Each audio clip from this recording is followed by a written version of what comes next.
Petrol और diesel की कीमतों में इजाफे के खिलाफ आज हैदराबाद में कांग्रेस पार्टी की जानिब से चलो राजभवन प्रोग्राम का इनेकाद किया गया। इससे पहले रियासत के तमाम अजला से आए पार्टी कारकुनों और लीडरों ने इंदिरा पार्क पर जलसा मुनक्किद किया। एहतजाजी कांग्रेस पार्टी कारकुनों ने चलो राजभवन रैली भी निकाली, जिसे पुलिस ने रोक दिया। पुलिस ने एहतजाज में शरीक पीसीसी चीफ रेवंत रेड्डी को भी हिरासत में लेकर अंबरपेट पुलिस स्टेशन मुंतकिल किया। इस दौरान पुलिस और कांग्रेस पार्टी कारकुनों के दरमियान कशीदगी देखी गई। सैकड़ों कारकुनों को पुलिस ने हिरासत में लिया। कांग्रेस लीडर साजिद खान ने पुलिस के रवैये पर अपनी नाराजगी का इजहार किया। उन्होंने गिरफ्तार किए गए तमाम पार्टी कारकुनों की फौरी रिहाई का भी मुतालबा किया।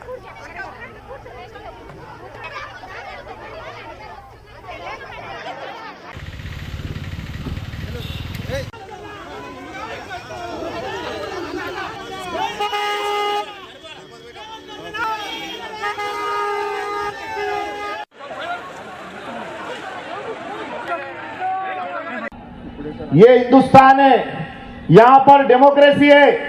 इस डेमोक्रेसी को केसीआर के साथ मिलकर खत्म करने का कोशिश मत करिए। यहाँ पर एक गरीब आदमी कांग्रेस के दौर में 400 रुपए में सिलेंडर लेता था, तो बीजेपी, टीआरएस, दूसरे पार्टियां मिलकर धरना करे तो भी कोई कांग्रेस वाले नहीं रोकते थे। सीएम हमारा, पीएम हमारा था, पुलिस प्रोटेक्शन के साथ धरने का परमिशन देते थे, धरना करने का हक था। आज पूरी डेमोक्रेसी, कुछ भी अगर कोई भी लीडर करा, मोदी वहां पे जो सो ईडी बोलता, इन्हों यहाँ पे डीजीपी से, पुलिस से हाउस अरेस्ट कराता, ले तो कौन सा भी केस डाल के अंदर डालाता। आज 800 चिल्लर रुपए में गैस का सिलेंडर मिल रहा है। आज फार्मर्स होंदो, छोटे छोटे कारोबार करने वाले होंदो, ऑटो वाले होंदो, ट्राली वाले, बस वाले, आइचर वाले, लारी वाले होंदो, पेट्रोल और डीजल का रेट आसमान को है, लेकिन किराया नहीं बढ़ रहा बोल के रात दिन जो सो हमारे पास आके बोलने से, रेवंत रेड्डी साहब के आदेश पे, एआईसीसी सोनिया मैडम के आदेश पे आज यह धरना किया जा रहा है।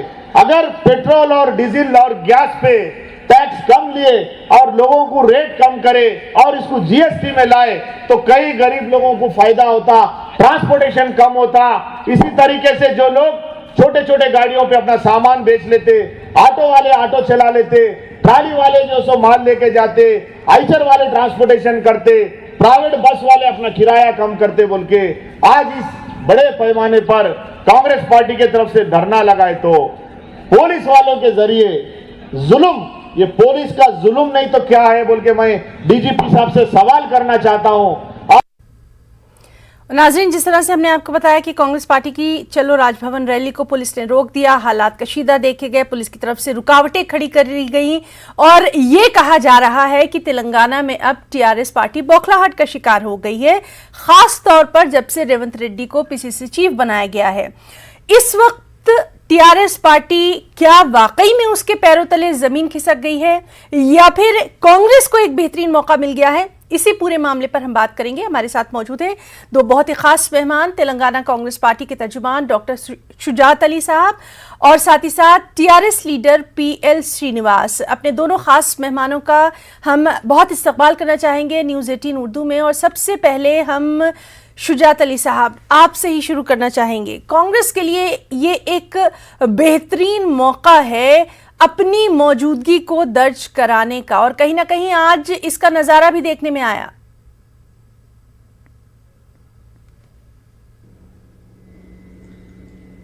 हिना, कांग्रेस पार्टी को कोई जरूरत नहीं है कि कोई रास्ता, कोई नया जो है हम मौका तलाश करें। कांग्रेस पार्टी हमेशा आवाम के साथ थी, आवाम के साथ है और आवाम के साथ रहेगी। और रहा आज का जो एहतजाज था, और बहुत ही सिंपल सा एहतजाज था। आपको हमारे लोगों को रोकना नहीं चाहिए था, आपको उनको अलाउ करना चाहिए था। कुछ ही तादाद में सही, लेकिन राजभवन जाने की उनको इजाजत देनी चाहिए थी, क्योंकि जमहूरियत में अगर एहतजाज को जगह नहीं मिलती है तो जमहूरियत खत्म हो जाती है। और जहां तक पेट्रोल और डीजल का सवाल है, मैं ये कह सकता हूं कि ये दोनों चीजें हिंदुस्तान के लाइव वायर हैं। अगर ये काबू में रहेंगे तो हमारी सारी मईशत काबू में रहेगी। पेट्रोल का रेट बढ़ता है, डीजल का रेट बढ़ता है, तो हमलो नकल की जो गाड़ियां होती हैं, जो जरूरी सामान लाने ले आने वाली जो मोटर गाड़ियां होती हैं, उसका रेट बढ़ जाएगा। और जब चीजों के हमलो नकल में रेट बढ़ जाता है तो लाजमी बात है अशिया माहिताज भी महंगी हो जाती है। अरे ये तो मामला ऐसा था कि टीआरएस भी इसमें शामिल हो जाती तो बेहतर था, क्योंकि ये एक नेशनल इश्यू था। टीआरएस हमारे साथ हो जाना चाहिए था, तो एक मैसेज जाता कि अवाम के मामले में क्या कांग्रेस क्या टीआरएस सब एक हैं। बजाय उसके आपने जो है गुंडागर्दी कर दी, जबरदस्ती उनको गिरफ्तार कर लिया, ले आके अंबरपेट में जो है बिठा हमारे दिया। साथ टीआरएस जमहूरियत की जो है लीडर कामयाबी पीएल नहीं है। श्रीनिवास जी भी मौजूद हैं। श्रीनिवास जी, एक एहतजाज था, आम आदमी के लिए एहतजाज था, इसका साथ देना चाहिए था, ना कि यहां पर पुलिस का इस्तेमाल किया गया। लगातार कांग्रेस की तरफ से यही बात की जा रही है। ठीक है, ये राजभवन गए तो ये पुलिस वालों का ड्यूटी है। राजभवन में सब घुसने का ये नहीं करते। राजभवन में पहले परमिशन लेना पड़ता, उसके बाद में उन लोग को रैली जाना पड़ता। उसमें 5-10 जने अलाउ करना वो गवर्नर के हाथ में रहता। क्या है, लॉ एंड ऑर्डर मेंटेन करना है, वो लॉ एंड ऑर्डर का डीजीपी के इसमें रहता, उन लोग मेंटेन करते। पुलिस वाले का ड्यूटी है यार। आज हम लोग धरना कर रहे हैं, हम भी बोल रहे हैं यस, पेट्रोल डीजल गैस सब बढ़ गया है।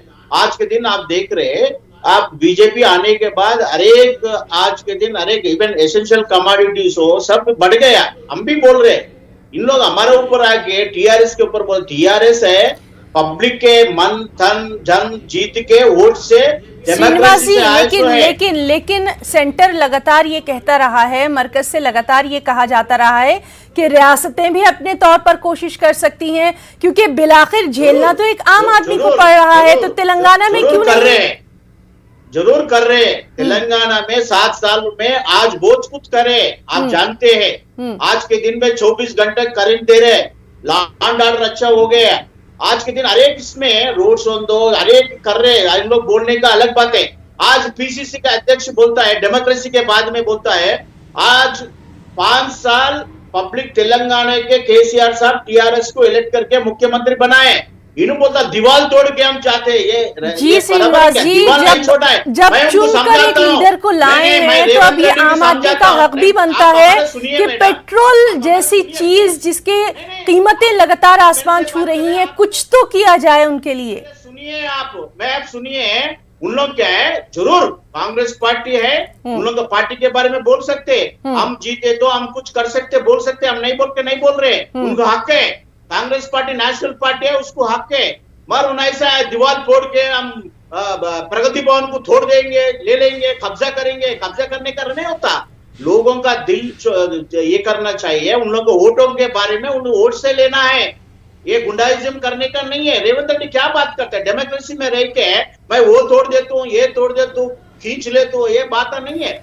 लेकिन श्रीनिवास जी, ये भी लगातार कहा जाता रहा है, ये भी लगातार कांग्रेस की तरफ से अब कहा जा रहा है कि रेवंत रेड्डी के जब से उन्होंने पार्टी की कमान रियासत में संभाली है, उसके बाद से टीआरएस के पैरों तले जमीन निकल गई। मैडम, आज के दिन इतना अच्छा है दुनिया में, अपना इंडिया में नंबर 1 है। तेलंगाना में हर एक डेवलपमेंट कर रहे हैं। आज अब उन लोग बोलने से सब कुछ बोल सकते हैं। चलिए ठीक है, नंबर 1 है, सारी चीजें हैं, सहूलतें हैं, तो इसी कड़ी में हम पेट्रोल की कीमत भी तो कम की जा सकती है, और ज्यादा पूरे मुल्क में कहीं ना कहीं नाम होगा तेलंगाना का।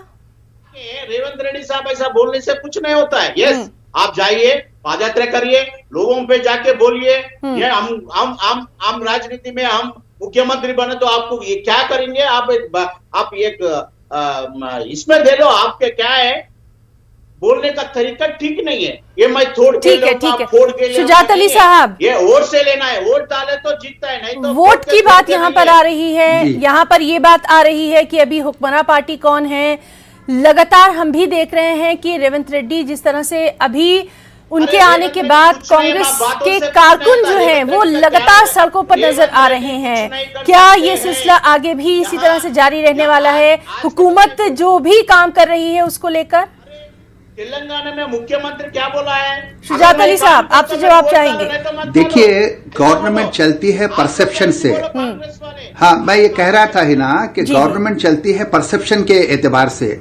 अब एक परसेप्शन बना है कांग्रेस पार्टी में कि हम लोग इख्तिदार पर वापस आ जाएंगे। यही वजह है कि पूरे 33 अजला में जब रेवंत रेड्डी को सदर बनाया गया तो आतिशबाजी की गई, कोई ऑर्गेनाइजेशन से नहीं, सब अपने अपने खुशी से अपनी अपनी जो है एक जुबिलिएशन के साथ उन्होंने आतिशबाजी की और ये बताया कि अब तेलंगाना के उफक में तब्दीली आने वाली है।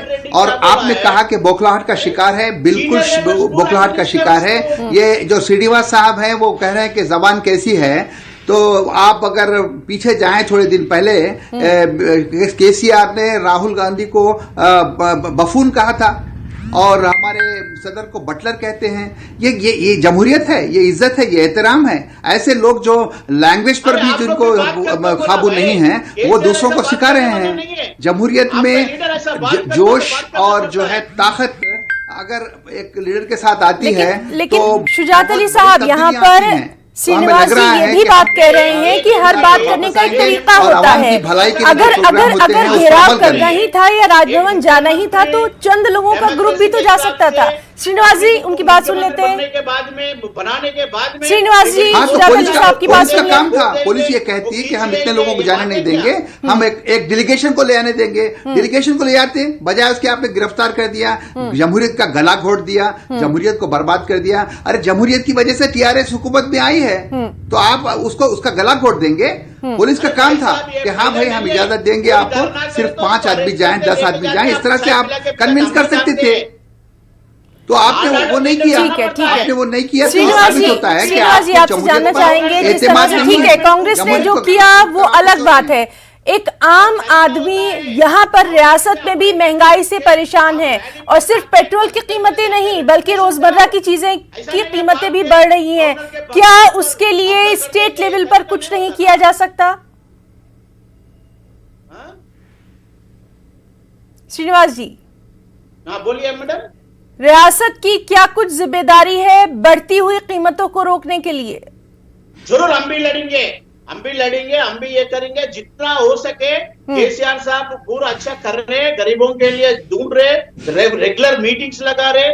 आज भी एमपीओ से पेट्रोल की कीमत कम होगी क्या? वही पेट्रोल के लिए, डीजल के लिए, गैस के लिए, एसेंशियल कमोडिटी के लिए, आज के पानी के लिए आंध्रा तेलंगाना को लोग ले रहे, कब्जे में ले रहे पूरा केंद्र। आज के दिन देख रहे ना आप एक बोर्ड बना के वो बोर्ड वाले ले रहे। ये हक है, ये स्टेट का हक बीजेपी वाला पूरा ले लेके उनके हाथ में मुट्ठी में लगा रहे हर एक चीज। ये ठीक नहीं है। आप देख रहे पब्लिक सेक्टर्स कहाँ गए, पब्लिक इंडस्ट्रीज कहाँ गए, बैंक का क्या गया? श्रीनिवास जी, रियासत की कमान इस वक्त जिन हाथों में है तो उनका क्या फर्ज बनता है आम आदमी के लिए? आप उनका साथ देते हैं। साल में पब्लिक के लिए हम अच्छे कर रहे हैं। आज दुनिया में बात कर रहे हैं, पूरा भारत में बात कर रहे हैं। टीआरएस केसीआर साहब बहुत अच्छे कर रहे हैं, नंबर 1 काम कर रहे हैं। कांग्रेस तो ये कह रही है कि आप बीजेपी के साथ मिलकर काम कर रहे हैं। तेलंगाना नंबर 1 स्टेट बन गई है। करप्शन के मामले में तेलंगाना नंबर 1 स्टेट बन गया है। बोल रहे ना, गांधी महात्मा का जैसे वैसे करो बोलो, हम भी नको बोलते नहीं बोल रहे। करो, पब्लिक को जाओ, समझाओ। हम मुख्यमंत्री बनेंगे, हमारे पार्टी अधिकार में आएंगे, जरूर आप लोगों को ये पूरा कम करेंगे बोल के जाके बोलो। हम नहीं बोल के बोल रहे ना, वोटों के साथ ले लो। ये गुंडाइज्म नहीं है, कब्जा करेंगे। यहाँ पर शुजात अली साहब सीधे तौर पर जानना चाहेंगे अब कांग्रेस का आगे का लाएअमल क्या, क्योंकि पेट्रोल की कीमतें बढ़ रही हैं, अशियाए जरूरिया की कीमतें बढ़ रही हैं। मैं तो मेरे घर बोल के बोलता है शुजात अली साहब, मुख्यमंत्री बोलता है ऐसा? देखिए, कांग्रेस पार्टी चाहे फतह पाए या शिकस्त पाए हमेशा आवाम के साथ रही है, आवाम के साथ रहेगी। हम अपने एहतजाज के दामन को नहीं छोड़ेंगे। हर हाल में हमारा एहतजाज चलता रहेगा। ये एहतजाज कोई तेलंगाना में नहीं हो रहा है, पूरे हिंदुस्तान में ये एहतजाज हो रहा है। अभी जो आपने कहा कि बौखलाहट का शिकार है, सेंट्रल गवर्नमेंट भी बौखलाहट का शिकार है। इंटरनल प्रॉब्लम्स हैं, महंगाई जो है आसमान को छू रही है। जी बिल्कुल, तो लगातार इस अहम मामले पर हमारी खास बातचीत जो है वो आगे भी जारी रहेगी। बहुत बहुत शुक्रिया अदा करना चाहेंगे अपने दोनों खास मेहमानों का, डॉक्टर शुजात अली साहब और साथ ही साथ पीएल श्रीनिवास जी, आप दोनों का कीमती वक्त देने के लिए। आगे बढ़ेंगे। रियासती वजीर केटीआर के हाथों टीआरएस पार्टी की रुकनीत हासिल करने वाले एल रमना आज केसीआर की मौजूदगी में टीआरएस में शामिल हो गए। वज़ीर आला केसीआर ने उन्हें पार्टी खंडवा पहनाकर टीआरएस में शामिल किया। एल रमना तेलंगाना तेलुगुदेशम पार्टी के रियासती सदर थे। चंद दिन कबल ही उन्होंने तेलुगुदेशम पार्टी को खैराबाद कहते हुए टीआरएस पार्टी में शमूलियत इख्तियार करने का ऐलान किया था। टीआरएस भवन में मुनक़दा तकरीब में एल रमना के हमरा दीगर कई लीडरान भी आज टीआरएस में शामिल हुए। तेलंगाना में कोरोना के 710 नए मामले देखे गए। पिछले 24 घंटों में रियासत भर में 1,10,000 से ज्यादा अफराद का कोरोना टेस्ट किया गया, जिसमें 710 अफराद कोरोना से मुतासिर पाए गए। कल एक ही दिन में रियासत भर में कोरोना से 4 मरीजों की मौत हुई है। जिला खम्मम में सबसे ज्यादा 80 मामले देखे गए। जीएचएमसी में 71 मामले, निर्मल और नारायणपेट में सिर्फ एक मामला देखा गया।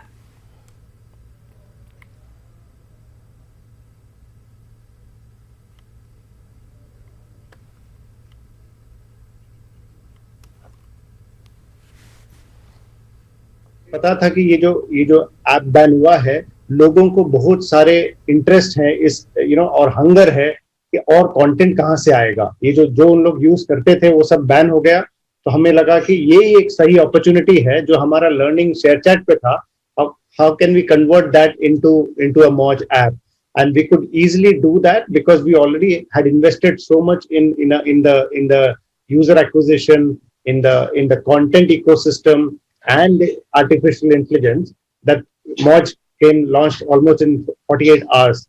हमने सोचा था कि 48 hours के अंदर लॉन्च करेंगे, बट जो जोश और जो जिगर से लोगों ने काम किया इसके ऊपर, वो 30 घंटे के अंदर इस ऐप को लॉन्च कर दिया आज। और उसके कारण आज ऑलमोस्ट 12 करोड़ लोग मंथली यूजर्स हैं इस ऐप में with in the first year of its launch. मुझे लगता है कि मौज ऐसा एक ऐप बनेगा जो हर इंडियन यूज कर सकता है।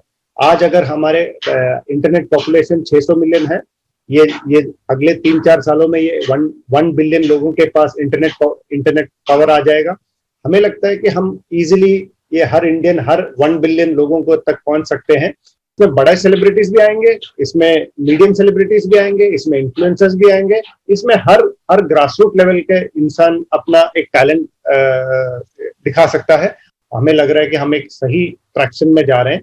12 करोड़ लोग आ चुके हैं। हम अगले 1-1.5 साल में we are definitely confident that we can reach to around 300 million people and then go to a 500 million audiences, right? So we are very confident.